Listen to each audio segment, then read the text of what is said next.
I found out I have a serious sickness called leukemia, and the doctors say I need to stay in the hospital for a long time to get better. But when I told my family, they turned their backs on me, saying I deserved it. That's when it hit me. They don't really care about me.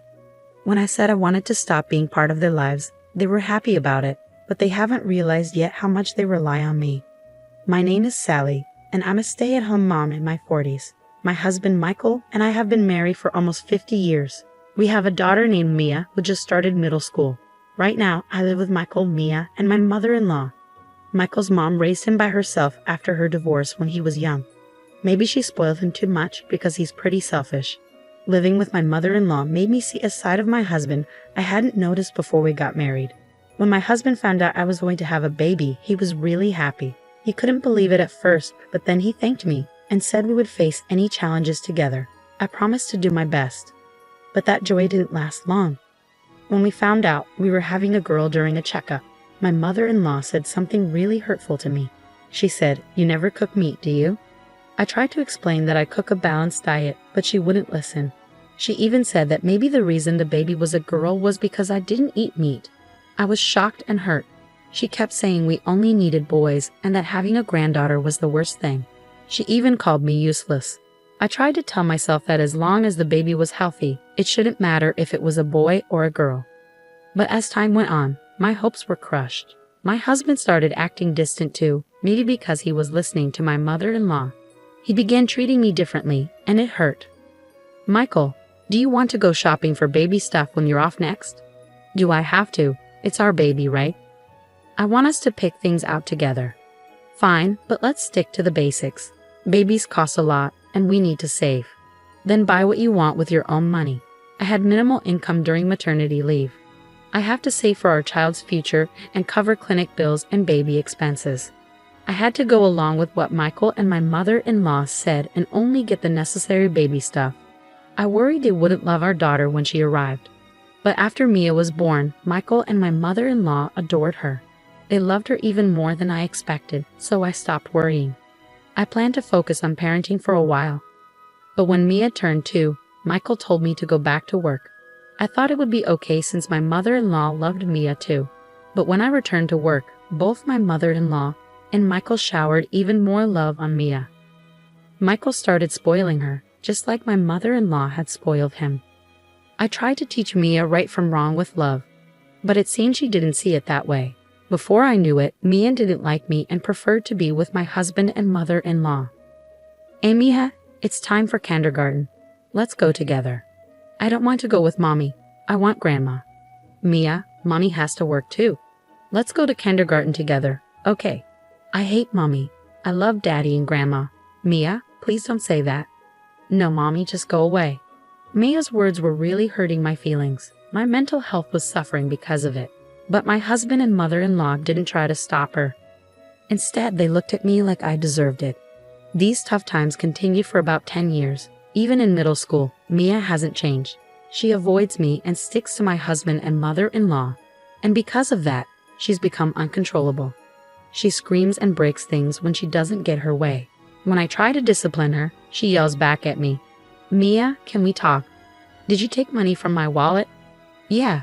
"So what? You're my mom. You can give me money, right?" "Taking without asking is wrong. Please give it back." "No way. It's your fault for not getting me the Gucci wallet. I want it for my birthday. You're only in middle school. You don't need expensive things yet. I can get them when you're older."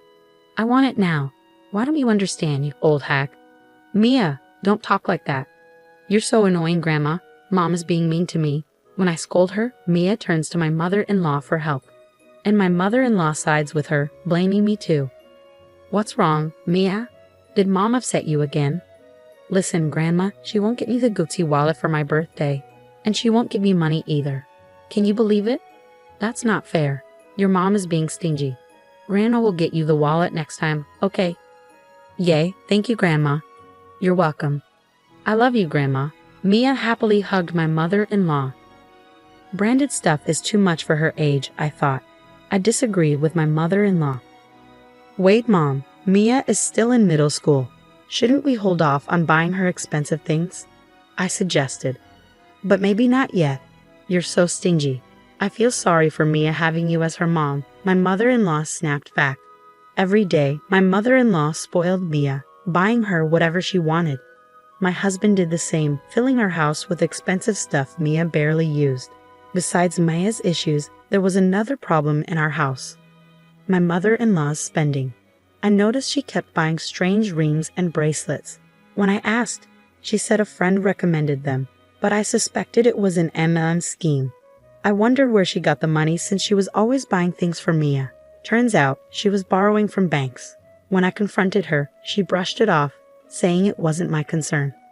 I grew to hate dealing with family problems, so I threw myself into work, often working late. My husband and mother-in-law criticized me, but I didn't care. I just didn't want to be home. Then one day, I collapsed at work. Tests revealed I had leukemia, likely brought on by stress. I needed long-term treatment, so I was hospitalized. I called my mother-in-law from a hospital. I'm sorry to bother you, but I collapsed at work. I've been diagnosed with leukemia, and I need to stay in the hospital. You have leukemia? I hoped she'd be at least a little concerned about my illness. But that hope quickly faded. It's a good thing you finally got seriously sick. I was shocked by my mother-in-law's response. What? What are you saying? I asked. I've been annoyed with you every day. This serves you right, she said callously. That's a horrible thing to say. Hold on, let me talk to Mia. I asked to speak to Mia and my mother-in-law handed her the phone. What? Mia's response was something I never expected. Mom, are you sick? She asked. I'm sorry, Mia. I have to stay in the hospital for a while, I explained. Mia's reply crushed me even more. I'm actually glad. It's better without you bothering us. You're always mean to me. That's why you got sick. You deserve it. Are you serious right now? I couldn't believe what I was hearing. That's incredibly cruel. Everyone would be happier if I stayed sick. I have to tell Dad about this, I said to Mia before she hung up the phone. In that moment, I felt like giving up on my family. I had reached my breaking point. I decided I would be the one to cut ties with them. Mia was my daughter, but I endured so much pain to bring her into this world. I had hoped to raise her to be a good person, but her behavior was a combination of her innate personality and how my husband and mother-in-law raised her. Some might find it unthinkable for a parent to walk away from their child, but despite our blood connection, I couldn't forgive their behavior any longer. I called my parents and asked them to bring clothes because neither my husband, mother-in-law, nor Mia had visited me during my hospital stay. Months later, after successful treatment and full recovery, instead of returning to the house I shared with my husband, I returned to my parents' house and sought advice from a lawyer about getting a divorce. My mother-in-law and Mia agreed right away. Michael was hesitant at first, concerned about public perception, but eventually agreed under pressure from my mother-in-law and Mia. Since he cooperated, I was able to get a divorce and claim compensation. About 7 years passed. I moved out of my parents' house and lived near my workplace, healthy and energetic. Then, out of nowhere, I got a call from Michael. His voice sounded exhausted, and he quickly jumped into his problem. Hello, Sally, can you come back? What? Why all of a sudden? Things are tough for me right now. What do you mean? My mother, she's in a huge amount of debt. Michael had just found out about my mother-in-law's debt and reached out to me for help. The debt, which had been ignored for so long, had grown to a significant sum, and my mother-in-law could no longer keep it hidden from Michael.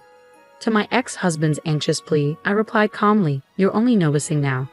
She's been in debt since I was there, from way back. It seems she got caught up in an MLM scheme. All the money she spent on spoiling Mia was borrowed from banks. I can't believe it. I had no clue. I tried to warn your mother several times, and I even tried talking to you about it. But every time, you just brushed it off. But not telling me about the debt is terrible, isn't it? If I had known earlier." "Don't say that now. After all, I was in the hospital, and none of you even visited me once, remember? I'm sorry for that. Just help me out this once."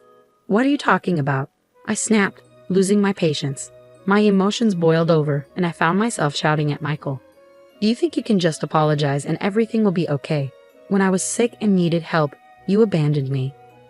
I regret ever marrying you." My anger subsided, replaced by a sense of release. I had finally let out everything I'd been holding in. "You should end up in debt like your mother and suffer for once. Please, calm down. I'll apologize." "Shut up.